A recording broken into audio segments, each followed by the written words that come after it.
amin, amin, amin, amin, amin, amin. Silakan duduk Bapak Ibu Saudaraku terkasih dalam nama Tuhan Yesus. Puji nama Tuhan. Shalom. Shalom. Apa kabar Bapak Ibu Saudaraku terkasih? Luar biasa tentunya, amin. Ada sukacita, amin. Coba lihat kiri kanan dulu saudaraku terkasih, betulkah ada sukacita di wajah mereka, saudara terkasih ya? Atau cuman amin-aminnya doang yang kencang, saudara terkasih ya? Saya percaya waktu lihat kiri kanan senyumnya indah semua, amin. Kalau masih ada yang belum senyum, tanya dia masih hidup, bilang kasih ya. Karena kalau kita hidup, wajah harus hidup, saudara, amin. Baik, senang sekali ketemu dengan Bapak Ibu Saudaraku terkasih. Ini kali yang kedua saya khotbah di tempat ini, saudara. Yang pertama tadi pagi, ini yang kedua, saudara ya. Saudara terkasih dalam nama Tuhan Yesus. Jadi Bapak Ibu pasti tentunya belum kenal dengan saya, karena saya memang tidak terkenal, saudara terkasih. Saudaraku terkasih, nama saya Pendeta Samuel Simanjuntak. Kalau lihat dari akhir kata nama saya, saudara tahu tentunya saya datang dari mana, betul? Saya asli Batu, Batak Tulen, maksudnya saudara kasih ya. Mama Batak, papa Batak, anak pasti Batak, saudara kasih ya. Nggak mungkin anak bule, saudara kasih toh. Saudaraku terkasih, saya sudah menikah, punya 2 orang anak. Kalau saya asli Sumatera Utara, istri saya itu asli Kalimantan, saudara. Sudah tahu aslinya orang Kalimantan orang apa? Dayak, saudara kasih. Jangan takut-takut bilangnya, saudara ya. Memang dulu kalau saya pertama kali datang Jakarta, kalau orang bilang Dayak gitu, di pikiran saya kepala terbang, saudara, sebetulnya. Kalau orang bilang Dayak gitu, parang terbang, saudara itu. Ternyata setelah saya menikah dengan orang Dayak, saudara kasih, saya lihat tuh orang Dayak pulang pergi ke sana, saudara kasih, saya lihat orang Dayak, rupanya orang Dayak itu nggak seram-seram juga rupanya, saudara kasih. Orang Dayak itu baik-baik, saudara. Saya mau kasih tahu saudara dengar, orang Batak jauh lebih seram, saudara kasih, betul ya. Orang Batak belum lihat wajahnya, baru dengar suaranya sudah seram, saudara kasih, betul. Apalagi lihat wajahnya kotak-kotak gimana, saudara kasih ya. Untung saya gemuk, jadi saya nggak kelihatan kotak-kotak, saudara kasih, agak lembut sedikit lah saya, saudara. Saudara, jadi saya Batak, istri saya Dayak, anak kami yang 2 itu Badak, saudara kasih ya. Batak Dayak maksudnya, saudara kasih, Batak Dayak bukan Badak beneran. Saya aktivitasnya melayani Tuhan, saya seorang pendeta, saudara kasih, tidak satu kebetulan saya juga seorang pendidik, saudara kasih, saya dosen, saya rektor dari salah satu sekolah tinggi teologi yang ada di Kalimantan, saudara. Saya bolak-balik saudara kasih, Jakarta Kalimantan, saudara kasih ya. Sampai bosan saya itu naik pesawat, saudara ya. Apalagi kalau sudah naik Lion, tersiksa saya, saudara kasih. Kenapa Pak Pendeta? Bangkunya kecil, saudara kasih, betul ya. Jadi harus pesan 2 bangku, saudara. Haleluya. Di sini ada anak didik saya juga, saudara kasih, Nixon, saudara kasih, makanya bodinya sama, ikut gurunya dia, saudara kasih ya. Padahal dari dulu saya sudah suruh berhenti, dia terus lanjut terus besarnya, saudara kasih. Puji Tuhan. Baik, saudaraku terkasih, itu perkenalannya. Nggak perlu nomor baju sama nomor sepatu, karena harus jahit baju saya, saudara kasih ya, susah carinya ya. Saudaraku terkasih, dan hari ini kita mau dengar satu firman Tuhan yang luar biasa, yang akan memberkati saudara. Satu hal yang sangat penting dalam hidup kita, bahkan nilainya sama pentingnya dengan diri kita. Apa itu, saudara kasih? Saya kasih tema hidupku dan keluargaku, saudara kasih ya. Saudaraku terkasih dalam nama Tuhan Yesus, jadi yang keluarga suami istri duduklah sebelahan, saudara kasih toh. Karena kali ini kalian akan banyak senggol-senggolan, saudara kasih ya. Saudaraku terkasih dalam nama Tuhan Yesus, yuk langsung kita lihat satu firman Tuhan, saudaraku terkasih, yang akan memberkati kita. Mari kita buka firman Tuhan dalam 1 Timotius pasal yang ke-5 ayat yang ke-8. Satu ayat saja, 1 Timotius 5 ayatnya yang ke-8. Yang bawa Alkitab buka kitab sucinya, yang Alkitabnya di handphone buka handphone sucinya. Amin saudara ya. Karena semua harus suci, saudaraku terkasih, amin. Kalau saudara nggak bawa Alkitab, handphone juga belum ada Alkitabnya, masih pakai Nokia 3310, saudara terkasih, jangan berkecil hati. Karena kalau sudah datang ke rumah Tuhan, pasti ada jalan keluar, saudara terkasih ya. Sobat, jalan keluarnya Pak Pendeta, lihat di layar tuh, saudara terkasih. Ada ditulis besar-besar, jadi kita bisa baca sama-sama, amin. Tapi kalau misalnya kau rabun jauh juga, saudara terkasih, lain kali kalau ibadah duduk depan, saudara terkasih ya, supaya bisa baca firman dari dekat, saudara terkasih, amin. Tapi kalau misalnya ternyata kau rabun jauh, tetap tidak usah berkecil hati, boleh lihat kiri kanan, karena ini tidak ujian, jadi boleh nyontek, saudara kasih ya. Lihat kiri, kalau kiri nggak bawa lihat kanan.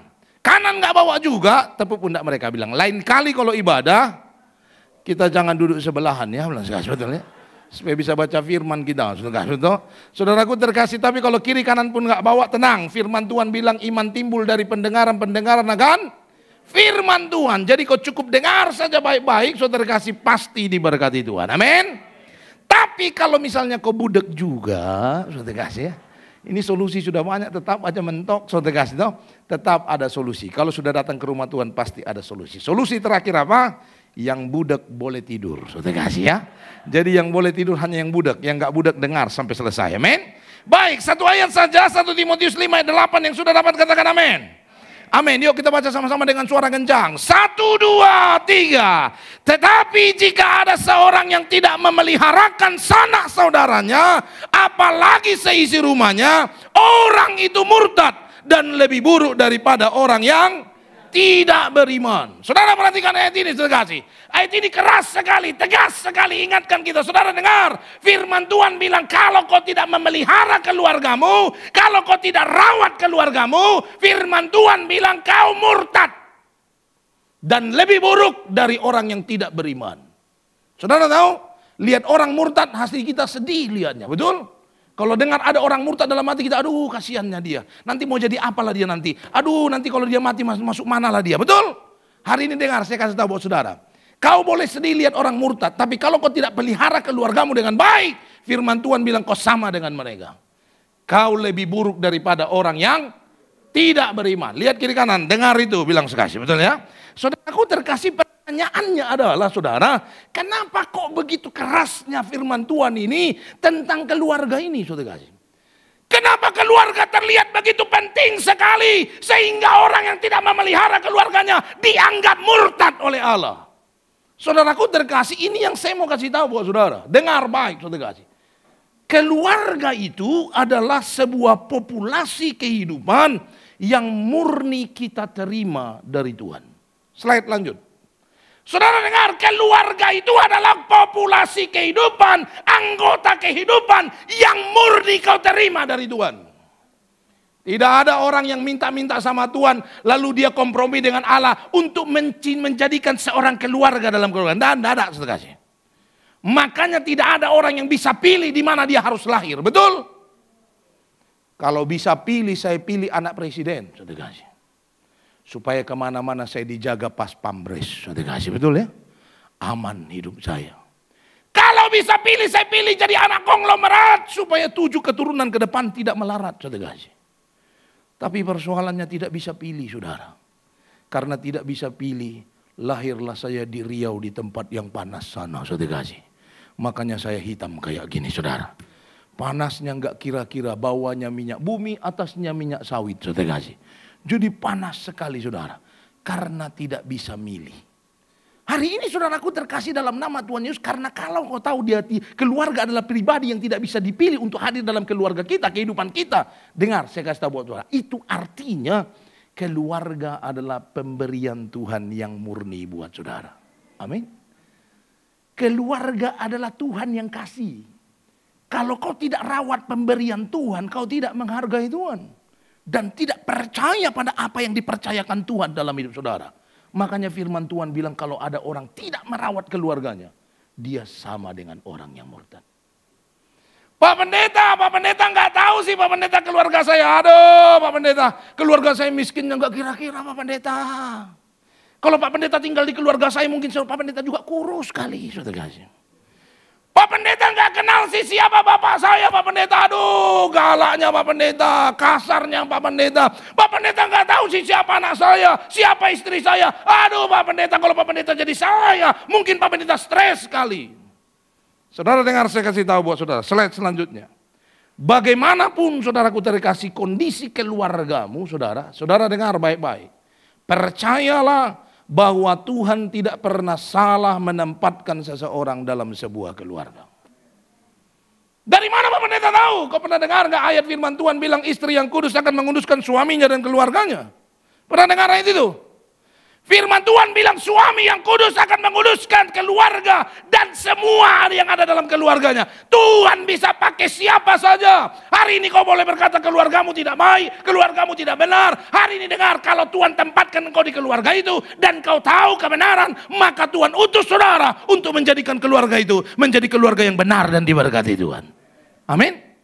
Saudaraku terkasih, saya mau kasih tahu buat saudara dengar baik, keadaan keluargamu itu tidak pernah membuat atau menentukan apa yang akan terjadi dalam kehidupan keluarga saudara, dalam kehidupan saudara. Enggak, saudara.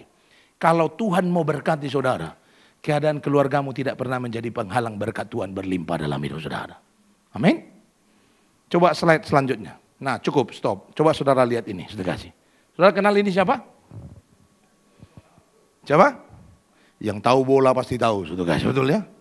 Ini Cristiano Ronaldo, CR7, saudara kasih, betul ya? Saudaraku terkasih, orang yang begitu top dalam bola. Saudara tahu saya ambil ini dari Sindos News. Artinya kemungkinan informasinya benar, saudara kasih. Hampir benar atau mungkin benar, saudara kasih. Dia pernah disewa dan kayaknya sekarang dia balik ke situ lagi kemarin pas saya baca berita, saudara. Ke satu klub di Arab Saudi sana, namanya adalah Al Nazar, saudara kasih.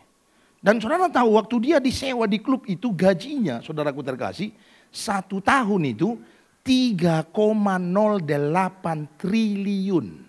Saya ulangin lagi, 3,08 triliun. Coba sama-sama bilang gitu, triliun. 1, 2, 3, triliun.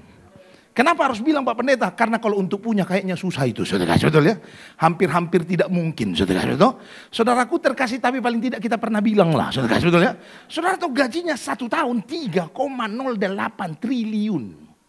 Pak Pendeta, kita kalau gajian per bulan, Pak Pendeta, tidak per tahun. Saya sudah bagi 12, saudara kasih.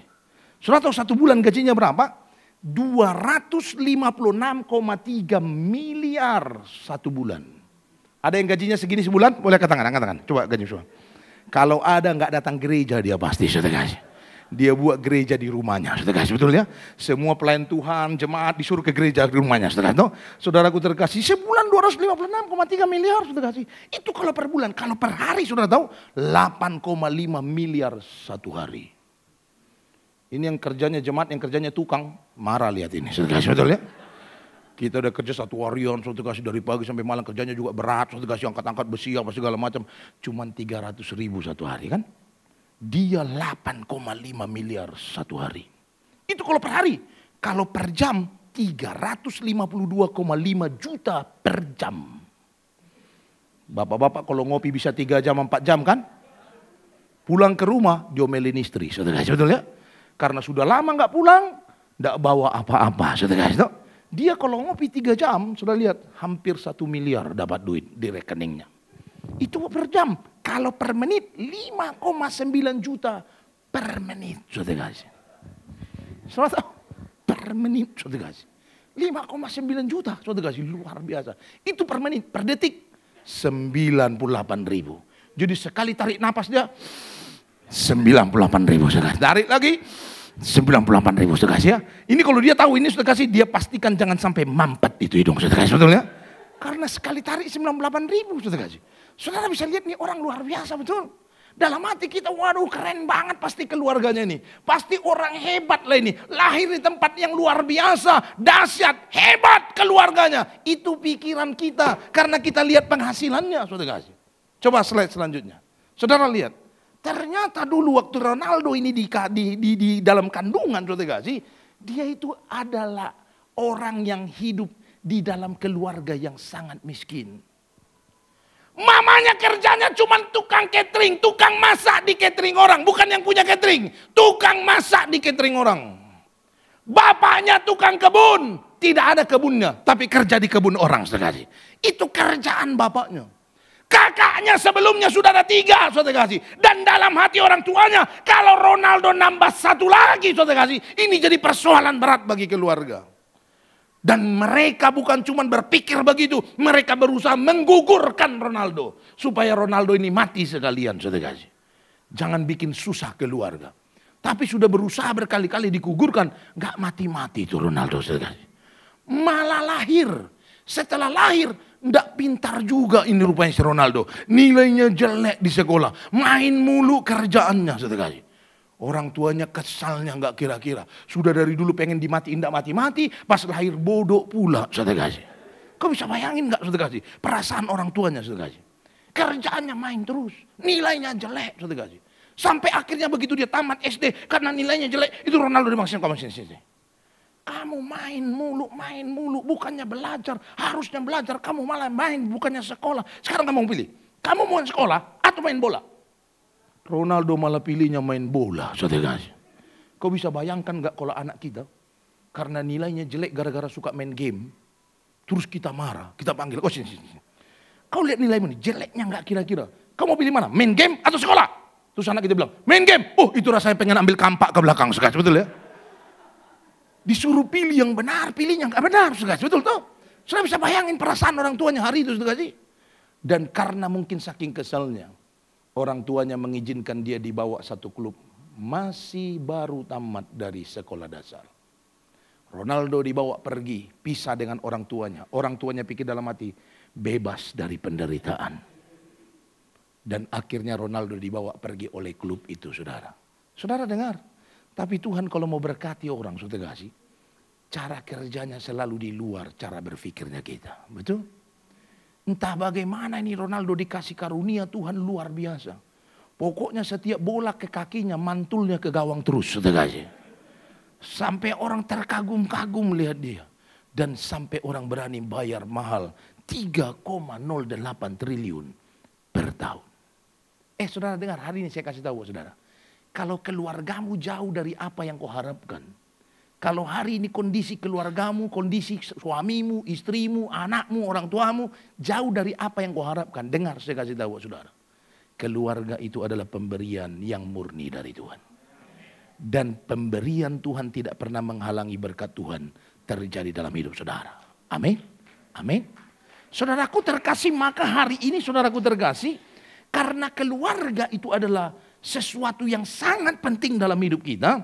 Saya mau bagi ada 3 hal yang harus kau pahami tentang keluarga supaya kau betul-betul mengerti bahwa keluarga ini adalah berkat Tuhan yang luar biasa dalam hidup saudara.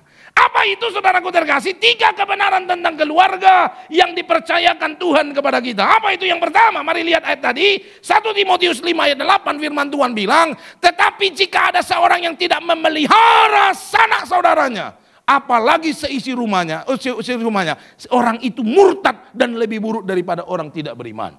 Saudara dengar firman Tuhan bilang orang murtad itu, orang yang lebih buruk daripada orang yang tidak beriman itu adalah siapa? Orang yang tidak memelihara keluarganya. Betul? Artinya apa? Yang pertama saudara dengar, memelihara keluarga itu adalah panggilan Tuhan atas hidup kita. Saudara dengar, ketika kau lahir di dunia ini dan kau pasti punya keluarga. Betul? Ada di sini yang lahir dari batu? Enggak ada. Pasti ada orang tua kita. Betul tidak? Pasti ada kakak, pasti ada adik kalau kita tidak sendirian.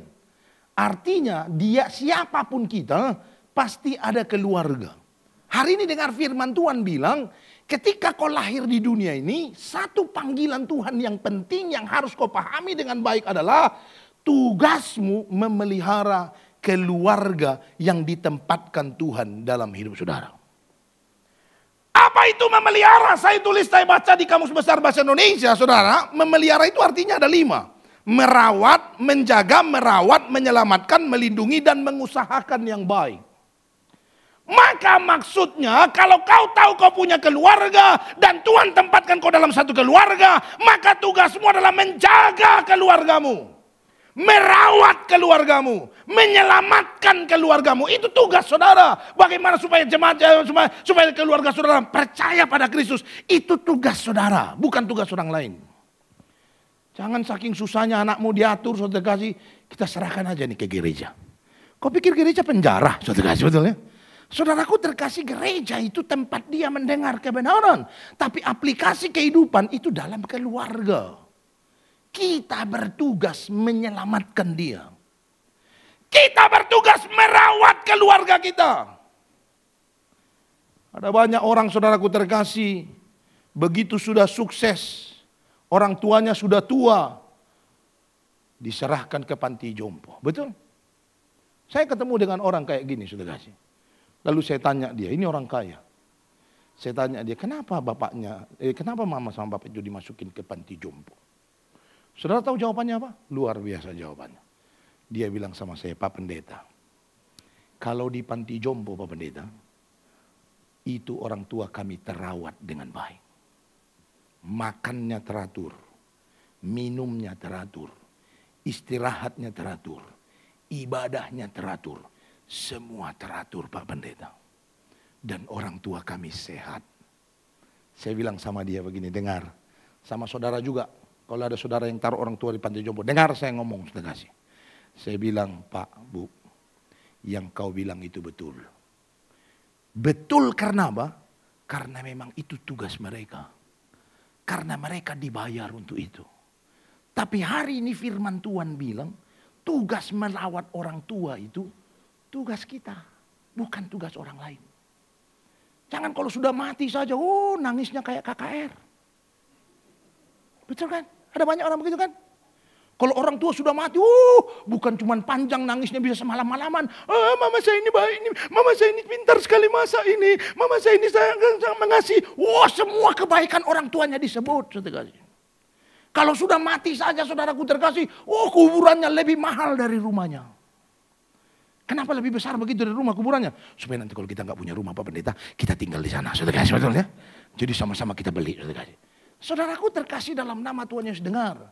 Kalau kau mau rawat orang tuamu, menunjukkan kasih yang sesungguhnya kepada orang tuamu, kepada anak-anakmu, kepada kakak adikmu, bukan tunggu mati sekarang.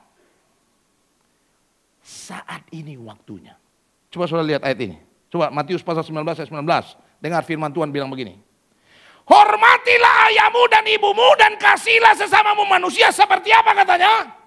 Seperti dirimu sendiri. Saudara tahu seperti dirimu sendiri? Maksudnya apa? Nih saya tanya buat saudara. Kalau saudara mau memberi sesuatu buat diri sendiri, kau kasih yang terbaik atau biasa-biasa atau yang jelek? Yang terbaik, betul? Semua kita, contoh ya, mau beli baju. Kita kalau mau beli baju, saya yakin semua orang yang pertama akan cari baju yang model terbaru. Betul tidak? Yang kedua, kau akan cari baju yang muat. Kalau ke modelnya terbaru, kekecilan juga nggak bisa pakai, buat apa? Betul ya? Apalagi kayak orang kayak saya ini, carinya harus yang besar. Size-nya 10L. Nanti kalau kegedean tinggal dikecilin. Betul ya? Saudaraku terkasih, kita cari yang muat, betul? Yang ketiga, saudara kasih, saya yakin kalian akan cari yang termahal. Sesuai dengan kantong masing-masing. Betul kan? Jadi kalau ada orang kaya, miliarder, beli baju harga 50 juta, enggak usah marah kau. Karena uangnya banyak, saudara kasih. Yang kau marah itu adalah, kalau kau beli baju harga 6 juta, padahal gajimu 3 juta. Itu kita maki-maki itu, saudara kasih, betul ya? Supaya dia bertobat, saudara kasih. Masa beli baju harga 5 juta, gaji cuma 3 juta, saudara kasih.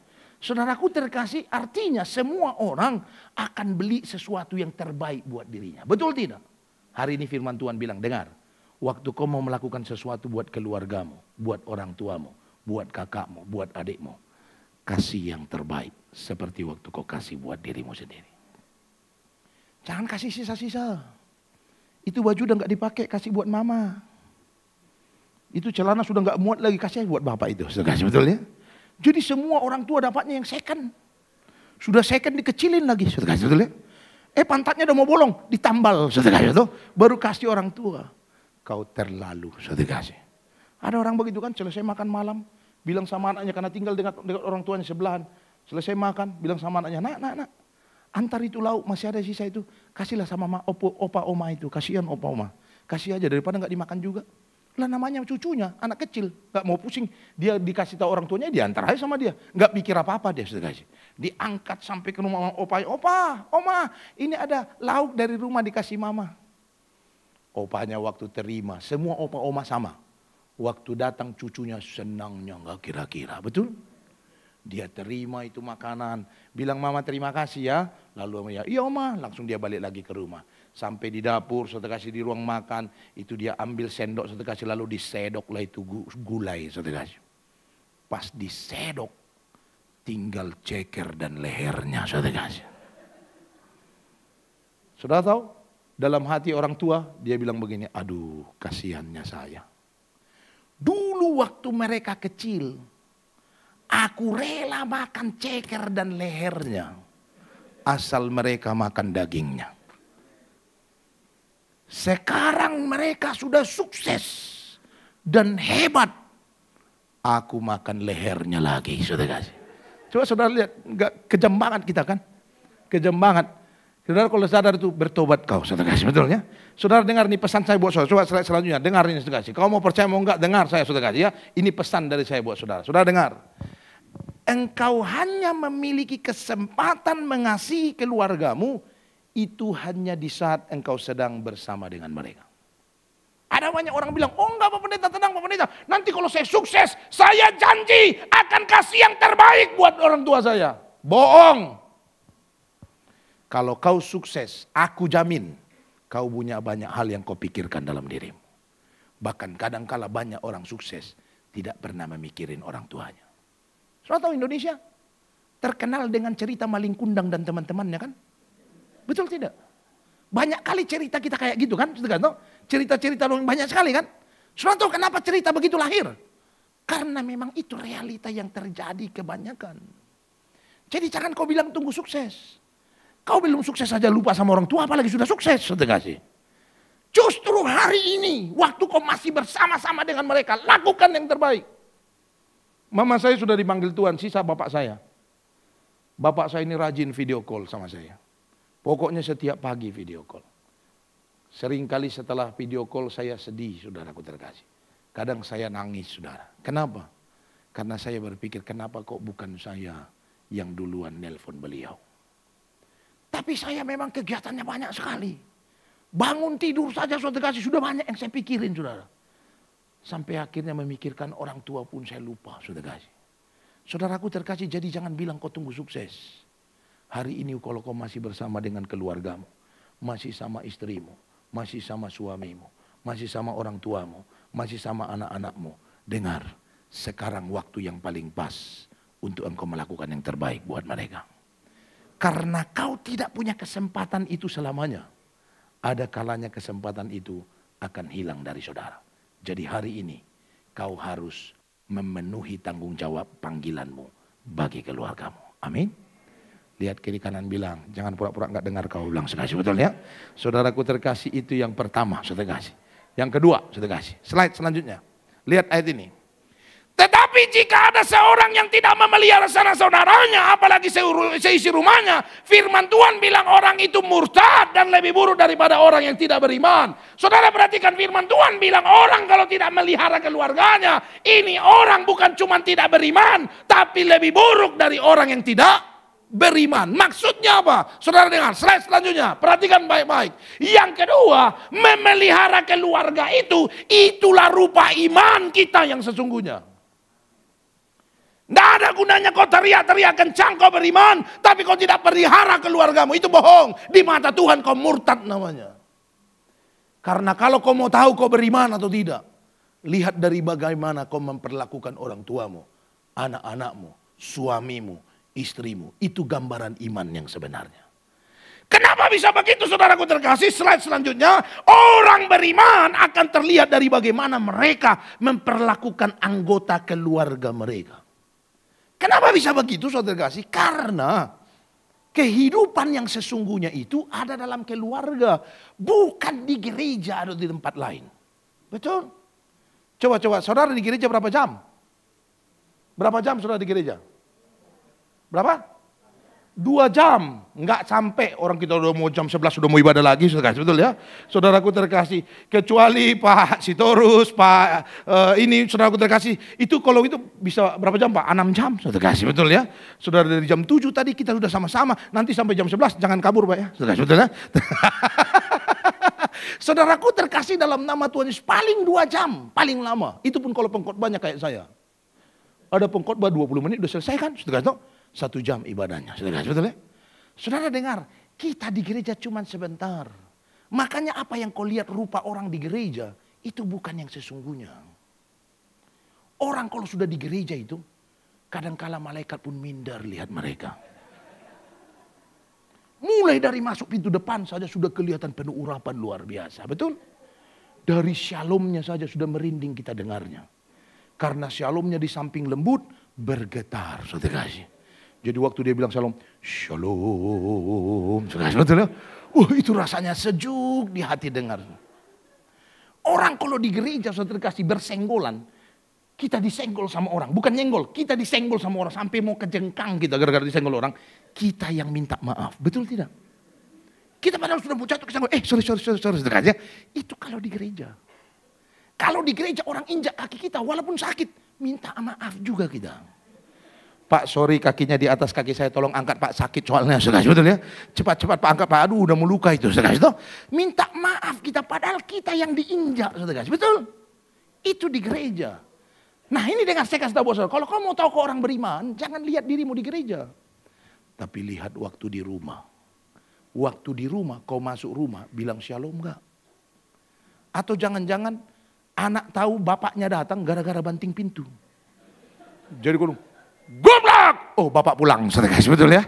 Dari banting pintunya ketahuan, saudara kasih. Jangan sampai ini terjadi, saudara, betul ya? Kalau di gereja shalomnya lembut, saudara kasih, betul ya? Di rumah lain. Kalau di gereja kita disenggol orang, kita kejengkang. Kalau di rumah kau senggol anakmu lagi pegang piring, lalu piringnya jatuh dan pecah. Kau yang senggol, bukan dia yang senggol. Kau yang senggol. Apa yang kau lakukan? Apakah kau bilang, aduh sorry nak, nanti kamu ambil piring lagi. Biar papi mami yang bersihin ini. Apakah begitu? Atau di mana matamu kau lihat di papi gede begini, saudara kasih, ya? Atau begitu, saudara kasih? Kau jawab sendiri, saudara kasih ya.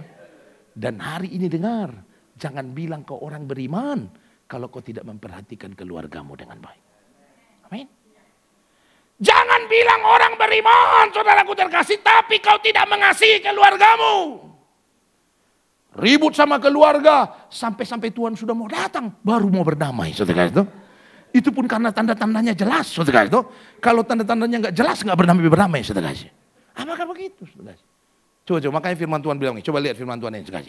1 Yohanes 4 ayat 20 firman Tuhan bilang, jikalau seorang berkata, aku mengasihi Allah, dan ia, apa katanya?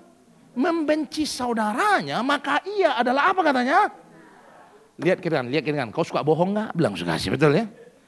Karena jangan sampai saudaraku terkasih, kalau bilang ngomong mengasihi Allah, kita di gereja kerennya nggak kira-kira. Kalau sudah nyanyi, aku mengasihi Engkau Yesus. Tapi ribut sama saudara kasih, nggak berdamai-damai sampai sekarang. Bahkan sampai ada orang, saudaranya sudah mau minta maaf, mau berdamai. Kita bukannya mau terima perdamaian, malah bilang apa? Berdamai dengan dia. Mending gua mati daripada berdamai dengan dia. Terus keluar rumah tabrak mobil, mati beneran, saudara kasih, betul ya? Saudaraku terkasih, jangan bilang kau mengasihi Tuhan. Jangan bilang kau beriman. Karena orang beriman itu, saudara kasih, adalah orang yang berdamai dan mengasihi keluarganya dengan baik. Kau yang masih punya dendam dengan keluarga, bertobat, pulang dari sini. Jangan amin-amin aja, saudara kasih, betul ya? Pulang dari sini bertobat, saudara kasih. Ada banyak begitu orang Kristen itu kalau kalau orang Kristen itu kalau berbohong pintar banget, saudara kasih. Kalau tanya orang, kau udah berdamai dengan teman? Oh sudah, waktu dia nyakitin saya pun sudah saya maafkan, sudah saya ampuni, sudah kasih, betul ya. Tapi begitu bertemu dengan keluarganya, menghindar kita, betul dong? Supaya jangan ngobrol dengan mereka. Itu kok kalau dilihat Tuhan, sudah kasih, malaikat bilang, pret, sudah kasih, betul ya. Saudaraku terkasih, hari ini dengar, keluargamu adalah pemberian Allah bagi saudara. Slide selanjutnya. Maka saudaraku terkasih, mengaku beriman itu baik, tetapi jauh lebih baik jika engkau memelihara keluargamu dengan baik dan benar, sekalipun engkau tidak mengaku beriman. Kau waktu merawat keluargamu, kau nggak ngaku-ngaku percaya Yesus, kau nggak ngaku-ngaku anak Tuhan. Tapi waktu kau rawat keluargamu, rawat istrimu, rawat suamimu, rawat anak-anakmu. Sudah dengar, orang yang lihat saudara kasih akan bilang begini, beruntunglah mereka punya orang tua kayak itu. Beruntunglah dia punya anak kayak itu. Beruntunglah dia punya suami kayak dia. Beruntunglah dia punya istri kayak dia. Kenapa? Karena kehidupan kita menjadi gambaran Kristus bagi banyak orang. Amin. Hari ini saudaraku terkasih dalam nama Tuhan Yesus, keluargamu adalah anugerah yang besar dari Tuhan dalam hidup saudara. Yang pertama tadi kau harus merawat mereka dengan cara yang terbaik. Karena dia diberikan Tuhan sebagai berkat yang luar biasa dalam hidup saudara. Yang kedua, mari jadikan keluargamu menjadi gambaran imanmu yang sebenarnya. Bukti bahwa kau percaya pada Yesus adalah waktu kau pelihara keluargamu dengan cara yang terbaik. Amin. Yang ketiga dan terakhir, saudara kasih. Terakhir, saudara kasih. Jangan lupa terakhir harus kencang, saudara ya. Kalau saya khotbah terakhir biasanya kencang. Karena saya percaya kalau pendeta ngomong terakhir biasanya mujizat terjadi, saudara kasih. Tahu? Pendeta kalau bilang terakhir, biasanya yang buta melihat, saudara kasih ya. Yang tadi udah mulai buta, udah mulai gelap. Terakhir langsung dicelikkan matanya, betul ya? Jadi kalau poin 1, 2 dia nggak dengar, poin 3 dengar, saudara kasih. Yang terakhir, cepat saudara kasih ya. Saudaraku terkasih yang terakhir, saudara kasih, keluarga. Kenapa keluarga itu adalah berkat Allah yang luar biasa? Karena keluarga adalah tempat untuk melatih hidup dalam kebenaran. Coba slide selanjutnya, lihat nih. Saudaraku terkasih dalam nama slide. Nah, sadar atau tidak, keluarga yang engkau perlihatkan di luar, kehidupan yang engkau perlihatkan di luar, itu adalah pola hidup yang terbentuk dalam keluarga saudara. Kau boleh cek, taruhan kita pun boleh, saudara kasih. Saudara perhatikan, orang kalau suka ngomong, ada anak suka ngomong jorok, kau cek keluarganya. Di keluarga itu tidak terlalu dilarang untuk ngomong jorok. Kalau itu dijadikan hal yang pantang, anak-anak saudara pasti di luar tidak akan ngomong jorok. Kau bisa lihat orang yang lata-lata itu. Kalau latanya jorok, pasti karena sering ngomong jorok. Wah Pak Pendeta, lata itu kan keluar begitu aja Pak Pendeta. Siapa bilang? Lata itu, orang lata adalah orang yang apa yang diucapkan orang pada waktu lata, itu adalah hal yang sering dia ucapkan waktu dia sadar. Nggak ada orang suka bilang puji Tuhan haleluya, lalu latanya jorok, nggak ada. Pasti latanya puji Tuhan haleluya. Mertua saya suka lata itu, yang perempuan. Mertua saya pendeta, saudara. Ketua BPD di Barito Timur sana, saudara. Saudaraku terkasih, dia juga suka lata. Kadang kalau saya pulang ke Barito, saya dijemput ke Banjarmasin. Dari Banjarmasin ke Barito itu 4 jam naik mobil. Nah kalau mereka jemput, saudara kasih, saya yang bawa mobil dong. Nggak mungkin mertua kan, bisa dipecat saya. Saudara kasih, betul ya. Jadi saya yang bawa mobil. Nah saya orang Medan. Cara bawa mobil ya, cara supir Medan, saudara kasih, betul ya. Jadi kalau ada lubang-lubang kecil, wah saya hajar terus, saudara kasih, betul. Saudaraku tuh yang rusak mobil mereka ini, saudara kasih, betul ya. Oh enggak begitu, saudara kasih. Saudaraku terkasih nama mertua saya, saudara kasih, mertua perempuan di belakang tidur, dan perempuan mertua laki-laki depan bareng saya. Nah biasanya saudaraku terkasih, kalau nabrak lubang itu mertua saya suka kaget. Nah karena dia pendeta, suka bilang puji Tuhan haleluya darah Yesus. Waktu dia kaget ngomongnya darah Yesus terus. Jadi kalau dia kan, darah Yesus. Saudara bisa bayangkan itu perjalanan 4 jam. Itu darah Yesus tertumpah 4 jam, saudara. Saudaraku terkasih, kenapa? Karena dia biasa ngomong darah Yesus. Kau kalau latamu jorok, saya sudah bisa pastikan. Kalau kau sadar kau sering ngomong jorok. Maka hari ini dengar, hati-hati. Dengan apa yang kau ucapkan dan perkatakan. Dan apa yang kau pelajari dalam keluarga. Slide selanjutnya. Makanya firman Tuhan bilang 1 Tesalonika 5 ayat 14. Kami menasihatkan kamu saudara-saudara. Dengar. Dalam keluarga. Tegurlah mereka yang hidup tidak tertib. Hibur mereka yang tawar hati. Bela mereka yang lemah. Sabar terhadap semua orang. Saudara dengar. Di keluarga kau ketemu semua ini. Betul? Anggota keluarga yang tidak tertib. Kalau kau ketemu dalam keluarga. Inilah tempatmu latihan untuk tegur mereka. Pak Pendeta bukan cuma tegur, kita itu air liur sudah sampai kering Pak Pendeta. Sudah dengar, tugasmu menegur yang menjamah hatinya Tuhan. Justru itu latihan buatmu menasehati keluargamu. Kalau kau ketemu yang lemah, saudaraku terkasih keluarga yang lemah, jangan malah dipojokin. Jangan. Gak heran ada anggota keluarga putus asa. Kenapa? Sudah salah, diinjek-injek lagi. Saudara. Jadi dia bingung mau kemana dia pergi. Akhirnya bunuh diri, saudara. Justru kuatkan mereka. Kalau kau ketemu dengan keluarga yang ngeselin, ada keluarga yang ngeselin gak? Saudara punya keluarga yang ngeselin gak? Punya gak? Saudara kasih. Ada Pak Pendeta tapi dia di sebelah, enggak enak kalau ngomong Pak Pendeta. Saudara, enggak nanti aja, ngomongin dalam hati aja. Saudara kasih. Saudaraku terkasih dalam nama Tuhan. Kalau kau ketemu keluarga yang ngeselin, saudara kasih, jangan ditinggalin, saudara kasih. Justru disitulah tempat engkau menjadi pribadi yang sabar. Nanti ibadah ketiga saya khotbah tentang kesabaran, saudara kasih ya. Saudaraku terkasih, ini sabar level tinggi, saudara kasih, betul? Bukan cuma hanya sekedar tahan-tahan dia, sabar level tinggi. Kalau kau ketemu dengan orang yang mengeselin di keluargamu, inilah tempat kau latihan menjadi pribadi yang sabar. Dan semua yang positif lahir di keluargamu akan menjadi karakter pribadimu yang berkenan di hadapan Allah. Slide selanjutnya, yang terakhir. Maka setiap orang yang sungguh-sungguh ingin hidup dalam kebenaran harus mulai belajar dalam keluarga. Kau enggak pernah jadi orang hebat di luar kalau di keluarga kau tidak orang hebat. Kalau kau pengen sungguh-sungguh jadi orang hebat yang sejati, belajarnya di rumah. Karena kau ketemu anggota yang setiap hari ketemu dengan engkau. Dan mereka akan membentuk engkau menjadi pribadi yang sejati. Amin. Hari ini kalau kau dengar sesuatu dan kau tahu Tuhan berbicara kepadamu, dengar saudaraku terkasih. Jangan keraskan hatimu. Bertobatlah dan Tuhan berkati saudara berlimpah-limpah. Beri kemuliaan bagi Tuhan kita. Yuk bangkit berdiri saudaraku terkasih. bahwa hidup kita dalam tangan Tuhan. Ku tahu hidupku adalah penyembahan. Kau ciptakanku dalam kemuliaan-Mu. Ku tahu hidupku berharga. Ku tahu hidupku berharga di mata-Mu. Berharga di mata-Mu. Segenap hidup kami Tuhan, segenap hidup